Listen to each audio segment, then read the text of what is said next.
notre inconscient. Il a eu le courage de nommer les monstres qui nous terrorisent depuis l'enfance. Et dans cette exploration impitoyable, il a découvert quelque chose de révolutionnaire. La souffrance n'est pas ce qui t'arrive, c'est ce que tu fais de ce qui t'arrive. La vulnérabilité n'est pas une faiblesse innée, c'est un choix inconscient que tu peux transformer. L'invulnérabilité n'est pas quelque chose que tu acquiers, c'est quelque chose que tu découvres avoir toujours possédé. Jung a développé une méthode, un processus qu'il appelait l'individuation, qui transforme littéralement ta relation à la douleur, non pas en l'évitant, mais en l'intégrant si complètement qu'elle devient une source de force inépuisable.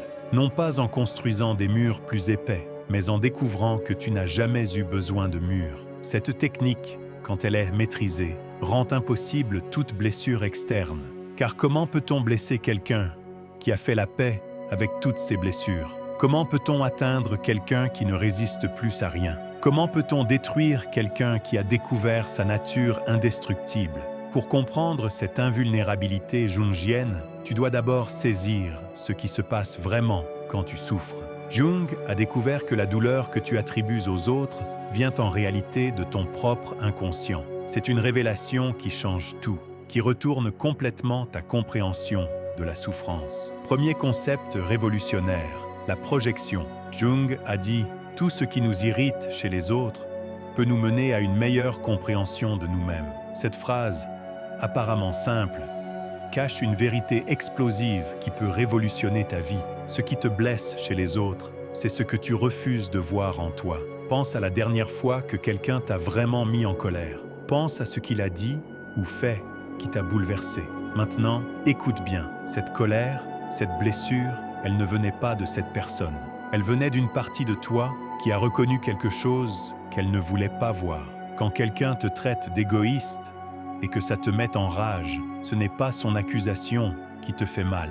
C'est la partie de toi qui reconnaît cet égoïsme et qui la rejette violemment. Si tu étais vraiment certain de ne pas être égoïste, cette accusation glisserait sur toi comme l'eau sur les plumes d'un canard. La douleur vient de cette guerre interne entre ce que tu es et ce que tu crois devoir être. La mécanique secrète de la blessure, chaque fois que tu es blessé par une remarque, tu fais en réalité face à une projection.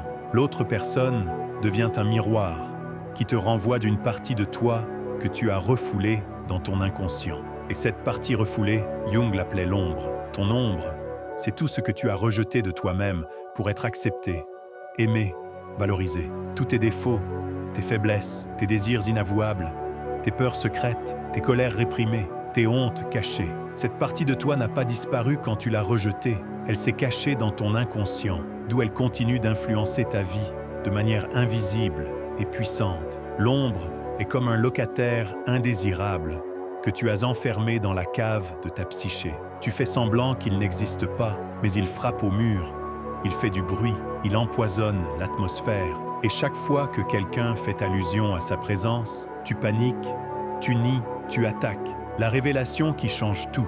Quand quelqu'un te fait du mal, il ne fait qu'activer une blessure qui existait déjà en toi. Il appuie sur un bouton que ton ombre a installé. La vraie douleur ne vient pas de l'extérieur. Elle vient de cette partie de toi qui refuse de s'accepter complètement. C'est comme si tu avais une plaie ouverte et que quelqu'un la touchait. Ce n'est pas le contact qui crée la plaie, c'est la plaie qui rend le contact douloureux. Première technique d'invulnérabilité, le miroir jungien. La prochaine fois que quelqu'un te blesse, au lieu de réagir immédiatement, prends une pause, respire profondément et demande-toi, quelle partie de moi cette personne reflète-t-elle? Qu'est-ce que cette douleur me révèle sur ce que je refuse d'accepter en moi? Quel aspect de mon ombre cette situation met-elle en lumière? Cette simple question transforme chaque attaque en opportunité de connaissance de soi. Tu passes de victime à explorateur de ton propre inconscient. Tu deviens comme un archéologue de ton âme, utilisant chaque blessure comme un indice pour découvrir les trésors cachés dans les profondeurs de ton être. Pratique cette technique pendant une semaine et observe ce qui se passe. Tu commenceras à voir des patterns, des répétitions, des thèmes récurrents. Tu découvriras que les mêmes types de commentaires te blessent encore et encore, révélant les mêmes zones d'ombre non intégrées. l'inconscient collectif et les archétypes. Mais Jung est allé encore plus loin dans sa compréhension de la psyché humaine. Il a découvert que certaines de nos blessures ne viennent même pas de notre histoire personnelle. Elles viennent de ce qu'il appelait l'inconscient collectif, cette couche profonde de la psyché que nous partageons tous, cette mémoire ancestrale gravée dans nos gènes psychiques. Les archétypes, ces modèles universels de comportement, ces patterns énergétiques qui traversent l'humanité depuis des millénaires, influencent nos réactions, sans qu'on s'en rende compte. Quand tu es blessé par un rejet, tu ne réagis pas seulement à cette situation précise, tu réagis à l'archétype de l'abandon, gravé dans l'inconscient collectif depuis que les premiers humains ont ressenti la terreur d'être séparés de leur tribu. Quand tu ressens cette peur panique d'être jugé, tu ne fais pas qu'expérimenter ta propre anxiété. Tu channels l'archétype du bouc émissaire, cette figure universelle de celui qui est rejeté par la communauté. Quand tu ressens cette rage face à l'injustice, tu ne fais pas qu'exprimer ta colère personnelle. Tu incarnes l'archétype du guerrier blessé, du héros incompris. Deuxième technique, la reconnaissance archétypale. Apprends à reconnaître quand tu réagis à un archétype plutôt qu'à la situation réelle. Quand tu sens cette douleur disproportionnée, cette émotion qui semble venir d'ailleurs, qui semble plus grande que toi, demande-toi, est-ce que je réagis à ce qui se passe maintenant ou à un schéma ancestral? Est-ce que cette émotion m'appartient vraiment ou suis-je en train de porter le poids de générations de souffrances humaines? Cette prise de conscience te libère instantanément de l'emprise de l'archétype. Tu cesses d'être possédé par des forces inconscientes et tu reprends le contrôle de tes réactions. Tu deviens comme un acteur qui joue un rôle sans s'identifier au personnage, qui peut endosser l'archétype sans en être la victime. Jung racontait l'histoire d'un patient qui était terrorisé par son patron. Chaque fois qu'il devait entrer dans le bureau de cet homme, il se transformait en petit garçon terrifié. En explorant cette réaction avec Jung, il découvrit qu'il ne réagissait pas vraiment à son patron, mais à l'archétype du père terrible, du patriarche tout-puissant. Une fois cette prise de conscience faite, sa terreur se dissipa comme un brouillard au soleil.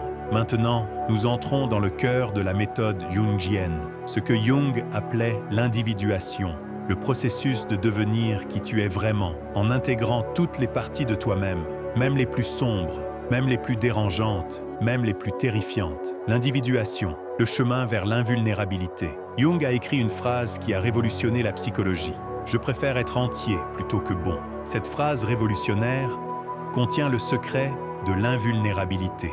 Réfléchis à ce que cela signifie vraiment. Tant que tu essaies d'être bon, parfait, aimable, acceptable selon les standards des autres, tu crées une fracture fondamentale en toi. Tu rejettes des parties de toi-même et ces parties rejetées deviennent tes points de vulnérabilité. C'est comme si tu essayais de construire une maison en rejetant la moitié des matériaux. La structure sera forcément instable, fragile, vulnérable aux tempêtes. L'individuation, c'est l'art de récupérer tous tes matériaux, même ceux que tu juges imparfaits, pour construire une structure psychique inébranlable. L'individuation, c'est le processus d'acceptation radicale de tout ce que tu es. Non pas pour excuser tes défauts, non pas pour les justifier, mais pour les intégrer consciemment dans la totalité de ton être. Quand tu acceptes pleinement ta colère, personne ne peut plus t'atteindre en t'accusant d'être colérique. Quand tu assumes ton égoïsme, l'accusation d'égoïsme perd tout pouvoir sur toi. Quand tu reconnais ta peur, l'accusation de lâcheté devient simplement une observation neutre. L'intégration de l'ombre, la clé de l'invulnérabilité, ton ombre contient non seulement tes défauts, mais aussi tes forces refoulées, tes talents niés, tes potentiels réprimés. Cette agressivité que tu as réprimée pour être gentil contient ta capacité à te défendre. Cette ambition que tu as cachée pour être humble contient ton pouvoir de réalisation. Cette sensualité que tu as niée pour être respectable contient ta force vitale. Cette colère que tu as étouffée pour être aimable contient ton énergie de transformation. Beaucoup de gens pensent que l'ombre ne contient que du négatif, mais c'est une erreur fondamentale. Jung a découvert que nous refoulons souvent nos qualités, les plus puissantes parce qu'elles nous font peur ou parce qu'elles dérangent notre entourage. Combien de fois as-tu caché ton intelligence pour ne pas intimider? Combien de fois as-tu diminué tes succès pour ne pas susciter la jalousie? Combien de fois as-tu tué tes opinions pour maintenir la paix? Technique révolutionnaire, le dialogue avec l'ombre. Jung pratiquait ce qu'il appelait l'imagination active, un dialogue conscient avec son propre inconscient. Tu vas apprendre à faire la même chose avec ton ombre. C'est une technique puissante, mais qui demande du courage. Assieds-toi dans le silence, ferme les yeux et pose-toi cette question. Quelle partie de moi ai-je rejetée pour être acceptée? Laisse venir les réponses sans les juger, sans les censurer. Peut-être verras-tu des images, peut-être entendras-tu des mots, peut-être ressentiras-tu des émotions. Accueille tout ce qui vient. Puis, comme si tu parlais à une personne réelle, demande à cette partie rejetée: qu'est-ce que tu as à m'apprendre? Comment peux-tu m'aider à devenir plus fort? Qu'est-ce que tu attends de moi? Quelle est ta fonction dans ma vie? Écoute les réponses, elles peuvent te surprendre. Souvent, nous découvrons que nos défauts cachent des cadeaux. Notre colère cache notre passion. Notre tristesse cache notre profondeur. Notre peur cache notre prudence. Notre égoïsme cache notre capacité à nous protéger. Cette technique transforme tes ennemis intérieurs en alliés. Ta colère devient ta force de défense. Ton égoïsme devient ta capacité à te protéger. Ta tristesse devient ta profondeur émotionnelle. Ta peur devient ta sagesse intuitive. Tu commences à comprendre que rien en toi n'est inutile, que chaque émotion, chaque trait de caractère a sa place dans l'écosystème de ton être. Le paradoxe de l'acceptation, voici ce que Jung a découvert et qui défie toute logique rationnelle. Plus tu acceptes tes défauts, moins ils te contrôlent. Plus tu reconnais tes faiblesses, plus tu deviens fort. Plus tu assumes tes parts sombres, plus tu rayonnes de lumière authentique. Plus tu intègres tes blessures, plus tu deviens invulnérable. C'est le paradoxe fondamental de l'individuation. Tu deviens invulnérable, non pas en éliminant tes faiblesses, non pas en les cachant, non pas en les niant, mais en les intégrant si complètement qu'elles ne peuvent plus être utilisées contre toi. C'est comme apprendre à nager. Tu ne deviens pas invulnérable à l'eau en lévitant, mais en apprenant à danser avec elle. Jung racontait l'histoire d'un de ses patients, un homme d'affaires respectable, qui était terrorisé par sa propre colère. Il avait construit toute sa personnalité autour de la gentillesse et de la bienveillance. Mais cette colère refoulée empoisonnait sa vie, créait des tensions dans son corps, des conflits dans ses relations. À travers le processus d'individuation, il apprit à reconnaître sa colère, à dialoguer avec elle, à comprendre sa fonction.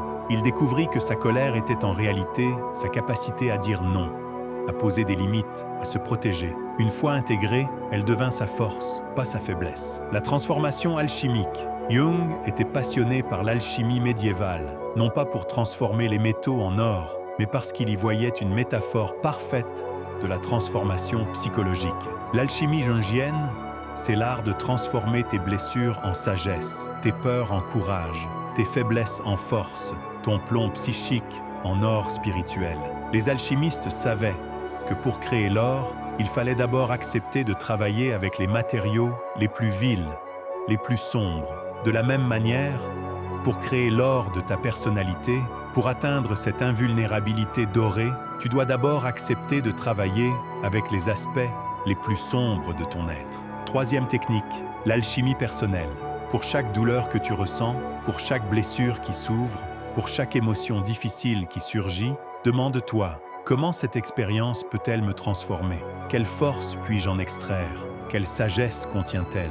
Quel or puis-je tirer de ce plomb? Cette approche alchimique transforme littéralement chaque épreuve en opportunité de croissance. Tu cesses d'être victime des circonstances pour devenir alchimiste de ton propre destin. Chaque difficulté devient un laboratoire de transformation. Chaque souffrance devient un creuset où forger ta force. La synchronicité et l'acceptation du destin. Jung a également découvert un phénomène qu'il a appelé la synchronicité. Ces coïncidences significatives qui révèlent l'intelligence secrète de l'univers.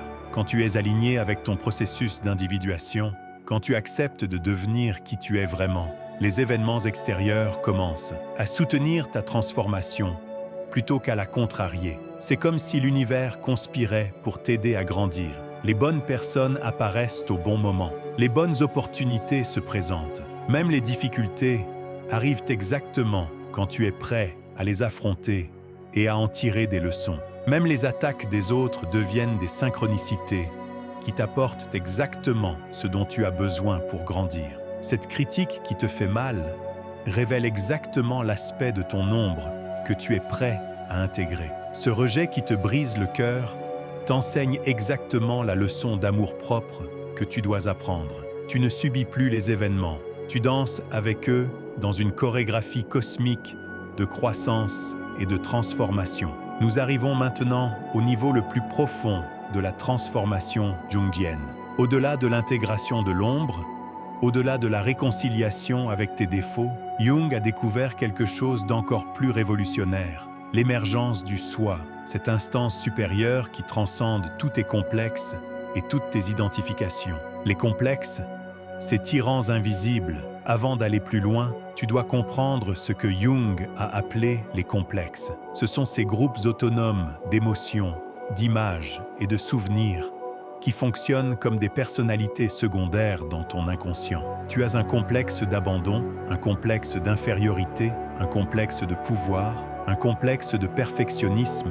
Ces complexes sont comme des programmes informatiques qui s'activent automatiquement dans certaines situations. Quand quelqu'un te critique et que tu exploses de colère, ce n'est pas vraiment toi qui réagis, c'est ton complexe d'infériorité qui se défend. Quand tu es rejeté et que tu t'effondres en larmes, ce n'est pas vraiment toi qui souffres, c'est ton complexe d'abandon qui se réactive.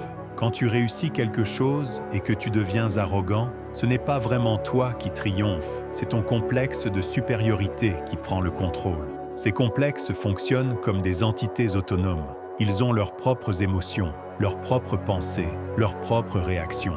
C'est pourquoi tu peux parfois te sentir possédé par des émotions qui ne te ressemblent pas. Pourquoi tu peux agir de manière qui te surprennent toi-même.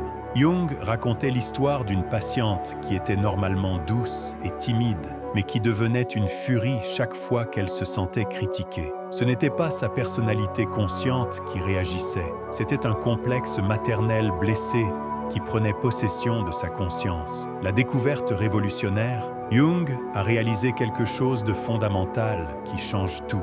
Tu n'es ni tes émotions, ni tes pensées, ni tes complexes, ni même tes blessures. Tu es cette conscience qui peut observer tout cela. Et cette conscience, le soi véritable, ne peut pas être blessée parce qu'elle ne s'identifie à rien de changeant. C'est une révélation qui peut transformer ta vie en un instant. Tu n'es pas tes peurs, tu es celui qui observe tes peurs. Tu n'es pas tes colères, tu es celui qui observe tes colères. Tu n'es pas tes blessures, tu es celui qui observe tes blessures. Et ce qui observe ne peut pas être détruit par ce qu'il observe. Ce qui ne peut pas être blessé ne peut pas être détruit. Cette phrase de Jung contient l'essence de l'invulnérabilité absolue. Imagine un miroir qui réfléchit toutes sortes d'images, des scènes belles, des scènes horribles, des scènes joyeuses, des scènes tristes. Le miroir reste-t-il affecté par ces images? Se brise-t-il quand il reflète quelque chose de laid? S'assombrit-il quand il reflète quelque chose de triste? Non, il reste parfaitement intact, parfaitement neutre, parfaitement serein. Quatrième technique, l'observateur impartial. Apprends à te dissocier de tes réactions émotionnelles. Quand tu sens la douleur monter, au lieu de t'identifier à elle, au lieu de dire « je souffre », observe-la avec curiosité. Dis-toi, je remarque que la colère apparaît dans ma conscience. Je remarque que la tristesse se manifeste en moi. Je remarque que la peur surgit. Je remarque que la honte s'active. Cette simple dissociation, ce petit changement de langage, transforme complètement ta relation à la douleur. Tu passes de « je souffre » à « j'observe la souffrance ». Tu passes de « je suis en colère » à « j'observe la colère qui apparaît ». Tu passes de « je suis blessé » à « j'observe la blessure qui se manifeste ». Et ce qui observe ne peut pas être détruit par ce qu'il observe. L'observateur reste toujours intact, toujours serein, toujours libre. Tu découvres que tu as toujours été cet observateur impartial, cette conscience pure qui regarde le spectacle de tes émotions sans en être affecté. L'émergence du soi, l'invulnérabilité absolue, le soi, dans la psychologie jungienne, n'est pas l'ego. L'ego, c'est cette partie de toi qui se définit par opposition aux autres, qui a besoin de reconnaissance, qui craint le rejet, qui cherche l'approbation. L'ego est comme un personnage que tu joues, un rôle que tu endosses. Et comme tout rôle, il peut être critiqué, rejeté, blessé. Le soi, c'est cette essence indestructible qui existe indépendamment de toute validation externe. C'est cette partie de toi qui était là avant ta première blessure et qui sera là après ta dernière guérison. C'est cette conscience pure qui observe le spectacle de ta vie sans s'identifier aux acteurs. Le soi ne peut pas être blessé parce qu'il ne s'accroche à rien. Il ne s'identifie à aucun rôle, à aucune image, à aucune réussite, à aucun échec. Il est comme l'espace dans lequel tout se déploie, mais qui reste lui-même inaltéré par ce qui s'y déploie. Quand tu t'identifies au soi plutôt qu'à l'ego, tu deviens naturellement invulnérable. Les critiques ne t'atteignent plus parce qu'elles s'adressent à un personnage que tu joues, pas à ce que tu es vraiment. Les rejets ne te brisent plus parce qu'ils rejettent une image, pas ton essence. Les échecs ne t'effondrent plus parce qu'ils concernent tes actions, pas ton être. La transcendance des opposés. Jung a découvert que le soi transcende tous les opposés. Bien mal, fort faible, aimer rejeté, succès échec. Quand tu t'identifies au soi, ces catégories perdent leur emprise sur toi. Tu ne cherches plus à être bon pour éviter d'être mauvais. Tu ne luttes plus pour être fort pour éviter d'être faible. Tu existes simplement, dans une plénitude qui ne dépend d'aucune condition externe. C'est comme si tu découvrais que tu es l'océan et non les vagues. Les vagues peuvent être hautes ou basses, calmes ou agitées, mais l'océan reste toujours l'océan. Il contient toutes les vagues sans être défini par aucune d'entre elles. 5e technique, l'union des opposés. Pour chaque qualité que tu revendiques, reconnais aussi son opposé en toi. Si tu te dis gentil, reconnais ta cruauté. Si tu te dis fort, assume ta vulnérabilité. Si tu te dis intelligent, accepte ta stupidité. Si tu te dis généreux, admets ton égoïsme. Cette acceptation des opposés te libère de la prison des identifications partielles. Tu n'as plus besoin de maintenir une image cohérente de toi-même. Tu peux être contradictoire, complexe, imprévisible. Tu deviens humain dans toute ta splendide imperfection. Quand tu intègres tous tes opposés, personne ne peut plus te déstabiliser en pointant du doigt l'un d'eux. Tu deviens comme l'eau qui prend la forme de son contenant sans perdre sa nature essentielle. Tu peux être doux avec les doux et dur avec les durs, fort avec les faibles et vulnérable avec les forts, sans perdre ton centre. Jung racontait comment il avait appris à accepter sa propre capacité de cruauté. Au lieu de la nier ou de la combattre, il l'avait intégrée consciemment. Cette intégration ne l'avait pas rendu cruel. Au contraire, elle l'avait rendu plus compatissant parce qu'il pouvait comprendre la cruauté chez les autres sans la juger. La réalisation ultime, voici la révélation finale de Jung, celle qui peut transformer ta vie à jamais quand tu réalises qui tu es vraiment, pas ton histoire, pas tes rôles, pas tes identifications, pas tes blessures, pas tes réussites, mais cette conscience pure qui observe tout cela. Tu découvres que tu es par nature invulnérable. Ce n'est pas que tu deviens plus fort face aux attaques, c'est que tu réalises qu'il n'y a personne à attaquer. Il n'y a que cette conscience qui joue à travers différents personnages, différentes expériences, différentes émotions. Tu es l'acteur cosmique qui joue tous les rôles sans s'identifier à aucun. Imagine que tu découvres que tu es en train de rêver. Dans le rêve, tu peux être poursuivi par des monstres, tu peux tomber d'une falaise, tu peux être rejeté par ceux que tu aimes.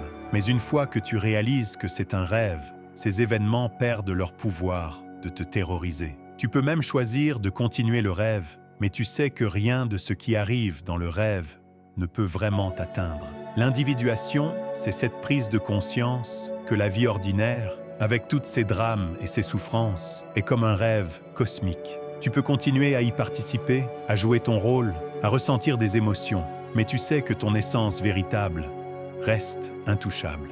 L'état de grâce psychologique. Jung appelait cet état l'individuation complète, non pas comme un objectif à atteindre dans le futur, mais comme une reconnaissance de ce qui a toujours été là. C'est comme découvrir que tu as toujours été riche, mais que tu l'avais oublié. Dans cet état, tu ne cherches plus à éviter la douleur, parce que tu sais qu'elle ne peut pas vraiment t'atteindre. Tu ne crains plus le rejet, parce que tu sais que ce qui peut être rejeté n'est qu'un rôle temporaire que tu joues. Tu deviens comme cette montagne que Jung aimait contempler près de sa maison à Bollingen. Immuable au cœur des tempêtes, indifférente aux saisons, éternelle dans sa présence silencieuse. Les nuages passent, les orages éclatent, la neige tombe et fond, mais la montagne demeure, sereine et inébranlable. Dans cet état, quelque chose de miraculeux se produit. Tu cesses de résister à l'expérience humaine.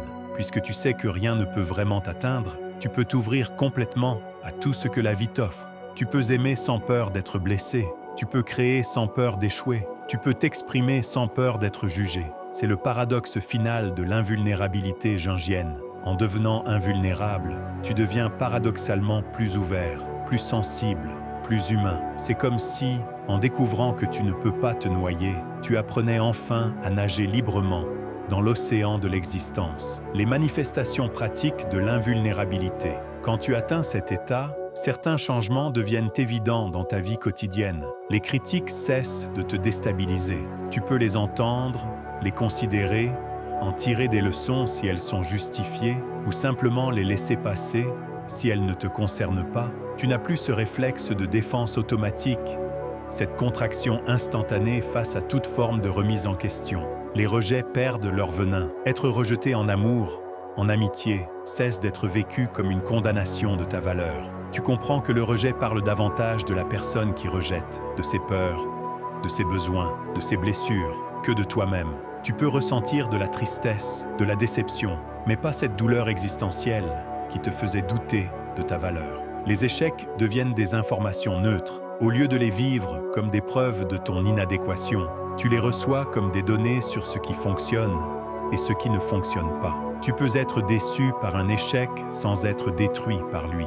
Tu peux apprendre de tes erreurs sans te flageller pour les avoir commises. Les trahisons cessent de te briser. Quand quelqu'un en qui tu avais confiance te trahit, au lieu de sombrer dans l'amertume et le ressentiment, tu peux comprendre que cette personne agit à partir de ses propres blessures, de ses propres peurs, de ses propres limitations. Tu peux choisir de pardonner ou de t'éloigner, mais sans porter le poison de la rancune.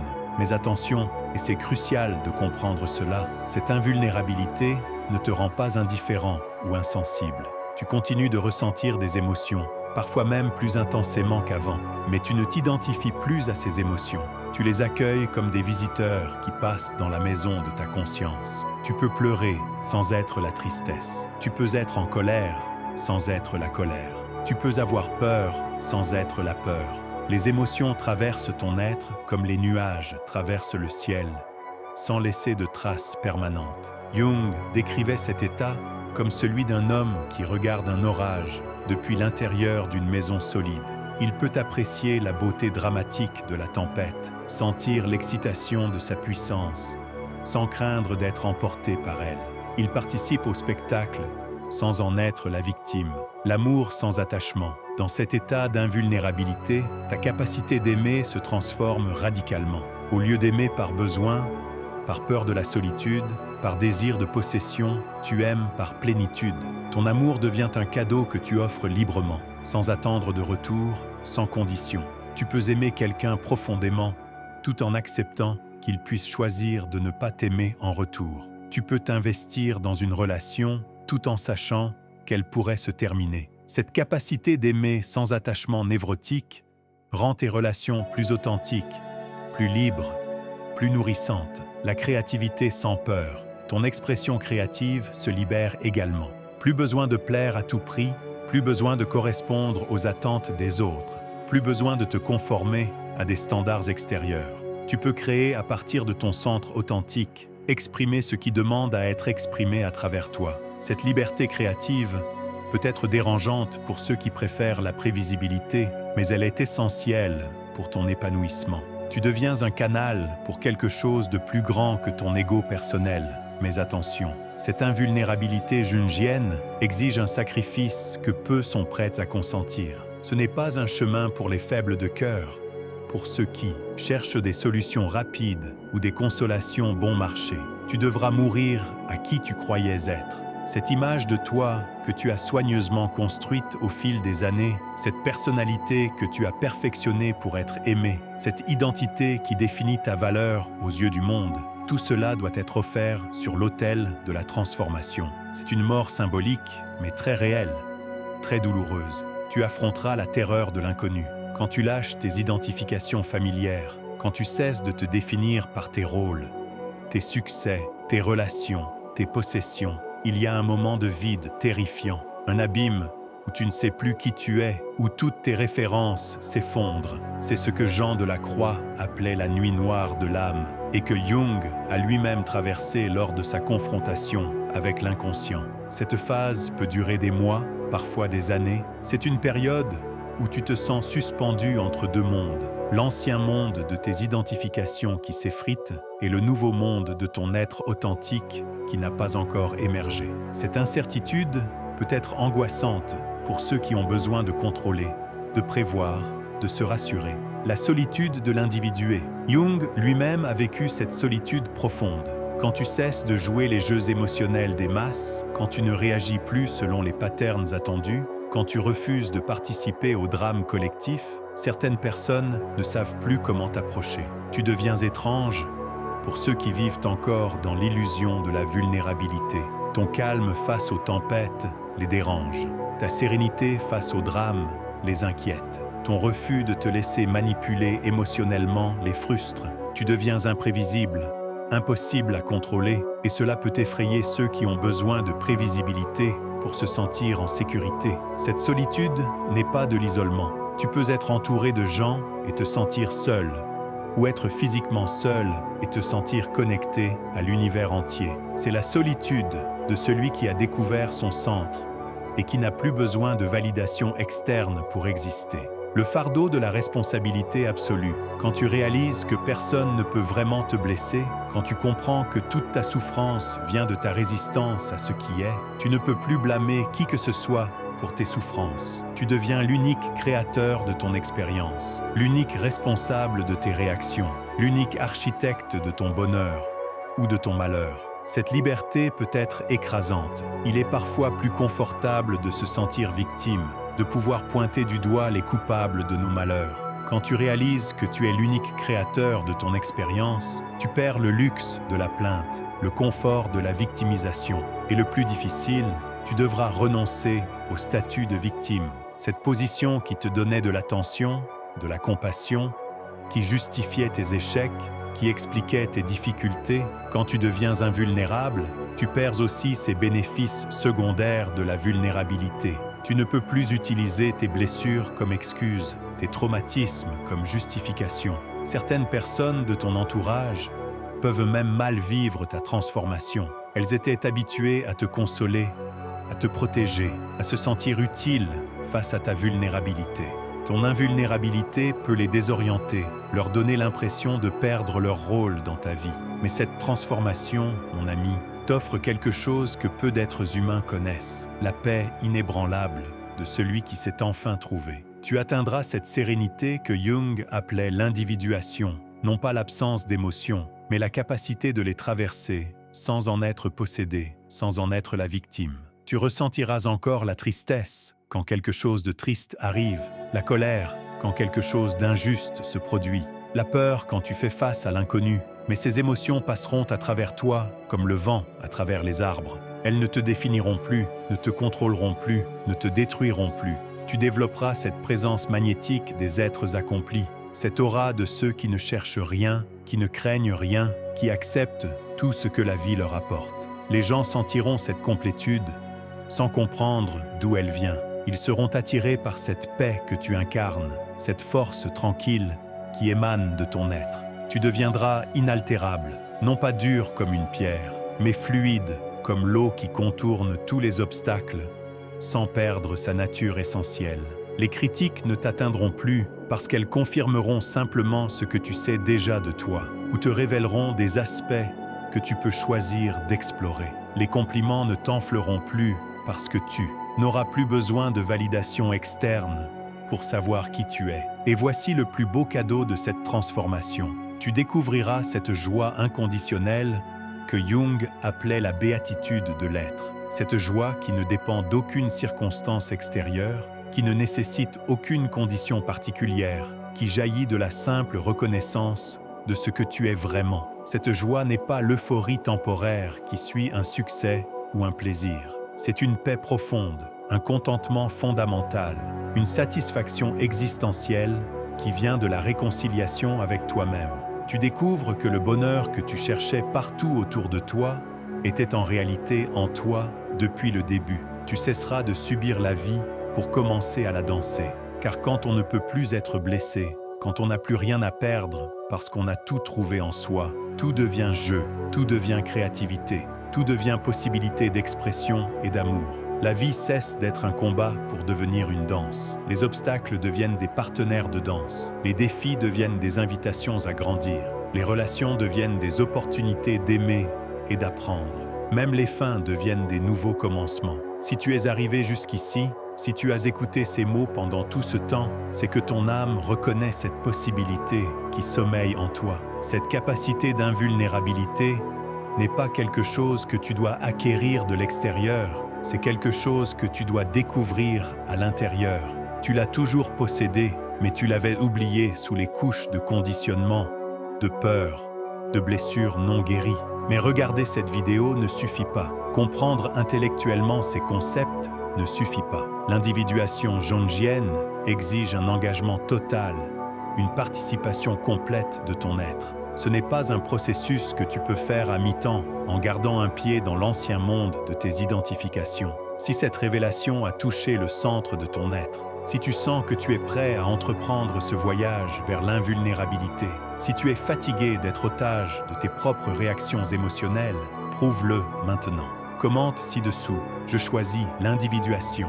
Cette déclaration n'est pas anodine. Ce n'est pas juste des mots sur un écran. C'est un engagement solennel envers toi-même.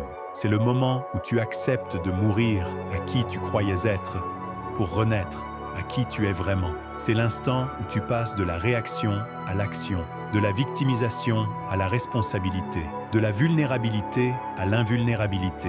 Abonne-toi immédiatement et active la cloche, parce que ce voyage vers l'invulnérabilité ne fait que commencer. Dans la prochaine vidéo, je révélerai comment Jung a utilisé ses propres crises psychiques, sa confrontation avec la folie, pour développer sa méthode révolutionnaire. Comment il a transformé sa propre descente aux enfers en ascension vers la lumière.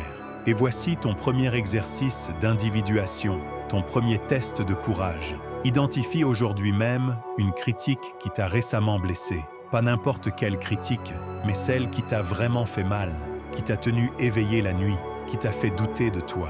Demande-toi, quelle partie de mon ombre cette critique a-t-elle révélé? Qu'est-ce que cette douleur m'enseigne sur moi-même? Si tu es vraiment prêt pour l'individuation, partage cette découverte en commentaire. Montre que tu n'as pas peur d'exposer ta vulnérabilité pour la transformer en force. Ceux qui sont vraiment prêts pour ce voyage n'auront pas peur de montrer leurs failles, car ils savent que c'est exactement par ces failles que la lumière entre. Pour ceux qui veulent plonger plus profondément dans les eaux mystérieuses de la psychologie jungienne, Au-delà de l'ombre contient les exercices pratiques d'intégration que Jung lui-même utilisait avec ses patients et sur lui-même. Tu trouveras le lien en description. Mais attention, ce n'est pas un livre de consolation, pas un manuel de développement personnel édulcoré. C'est un guide de transformation radicale pour ceux qui sont prêts à affronter leur propre abîme. Et pour ceux qui sont prêts à entreprendre ce voyage avec d'autres âmes courageuses, il y a un cercle privé d'individuation. Pas pour les curieux, pas pour les touristes spirituels, pas pour ceux qui cherchent des réponses faciles ou des techniques rapides. Seulement pour ceux qui sont prêts à affronter leur propre chaos, à descendre dans leur propre enfer, pour en ressortir transformés, invulnérables, libres. Rappelle-toi les mots prophétiques de Jung. Tout ce qui ne remonte pas à la conscience revient sous forme de destin. Tu peux choisir de rester vulnérable et de subir ton destin comme une victime, ou tu peux choisir l'individuation et devenir le créateur conscient de ton expérience, l'architecte de ton propre destin. Rien ni personne ne te fera plus jamais de mal. Non pas parce que le monde changera autour de toi, non pas parce que les gens deviendront plus gentils, non pas parce que la vie deviendra plus facile, mais parce que tu auras trouvé en toi cette partie indestructible qui a toujours été là, qui était là avant ta première blessure et qui sera là après ta dernière guérison. L'individuation t'attend, cette transformation t'appelle, mais elle ne t'attendra pas éternellement. Chaque jour que tu passes dans la vulnérabilité est un jour où tu choisis la souffrance plutôt que la liberté. Chaque moment où tu réagis émotionnellement aux provocations du monde est un moment où tu renonces à ton pouvoir. Le moment est venu. Ta transformation commence maintenant.